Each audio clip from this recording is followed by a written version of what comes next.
నమస్తే అండి. నువ్వులతోటి పాకం అందరికీ తెలుసు కదా. ఇవి కొంచెం డిఫరెంట్గా తినడానికి బాగా ఇంకా బాగా టేస్టీగా ఉండేటట్టు ఇంకొన్ని రకాలు పప్పులు కలిపి తయారు చేసి చూపించబోతున్నాను.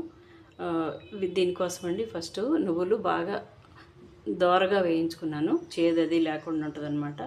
హైలో పెడితే గబగబా మాడిపోద్ది అనమాట. మీడియం ఫ్లేమ్లో పెట్టి దోరగా వేయించాను. పల్లీలు ఇవి వేయించేసి పొట్టు తీసి ఉంచాను. ఇవి 2 కప్పులు, 1 కప్ ఏమో నువ్వులు. ఈ 3 కప్పులు అయినాయి కదా, దానికి 3 కప్పులు బెల్లం. యాలక్కాయ పొడి అండి. దీంట్లో కొద్దిగా ఒక గుప్పెడు జీడిపప్పు యాడ్ చేసి, పల్లీలు లైట్గా గ్రైండ్ చేయాలండి. జస్ట్ అట్లా తిప్పకముందే. మామూలుగా అచ్చం ఇంతే ఉంటే నువ్వులకి దీనికి కాంబినేషన్ కుదరదనమాట. అవి సన్నగా ఉంటాయి కదా, ఇది లైట్గా గ్రైండ్ చేయాలి. పలుకు ఉండాలి, ఫైన్గా ఉండకూడదు. అట్లా బరకగాను. ఇవి కూడా పప్పులు సగం సగం కంటే ఇంకా చిన్నవి అయినాయి అనమాట. ఇప్పుడు స్టవ్ మీద గిన్నె పెట్టుకొని నీళ్లు పోసి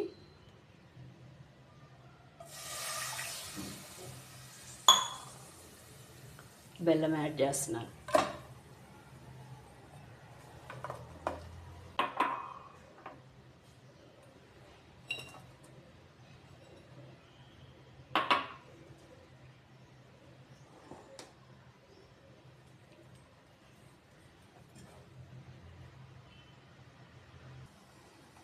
ఇలా వెడల్పు ప్లేట్ తీసుకొని దీనికి కాస్త నెయ్యి రాసుకోవాలండి.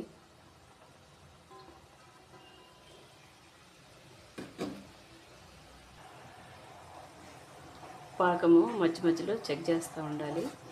ఒక గిన్నెలో నీళ్ళు తీసుకున్నాను.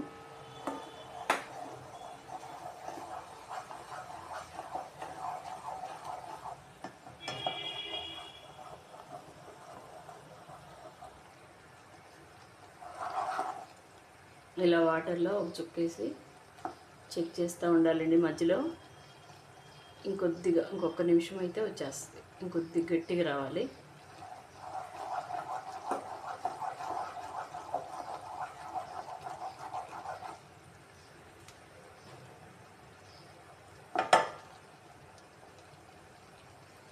ఇప్పుడు స్టవ్ ఆపేసేయచ్చండి. ఇట్లా కొంచెం ఇట్లా గట్టిగా వస్తే చాలు. ఇట్లా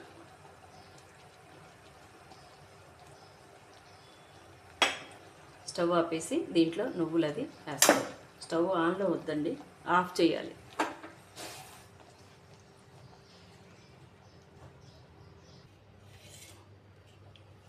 ఈ పొడి కూడా వేస్తున్నాను.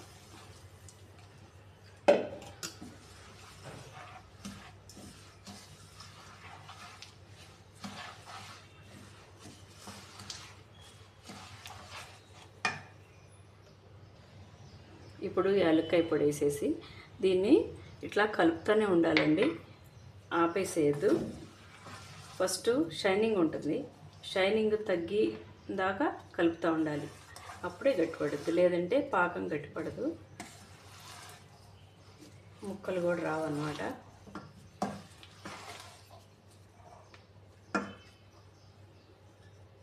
ఇలా షైనింగ్ ఉంది కదా, అది తగ్గాలన్నమాట.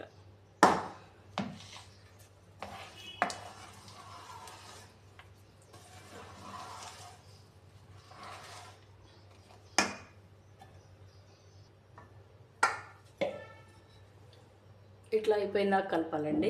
ఇంకొక నిమిషంలో ప్లేట్లో వేసేస్తాను. ఇలా ప్లేట్లో వేసుకొని చేతికి లైట్గా నెయ్యి రాసుకొని ఇలా స్ప్రెడ్ చేసుకుంటే పలుచగా ఈజీగా ముక్కలు కోసుకోవాలి.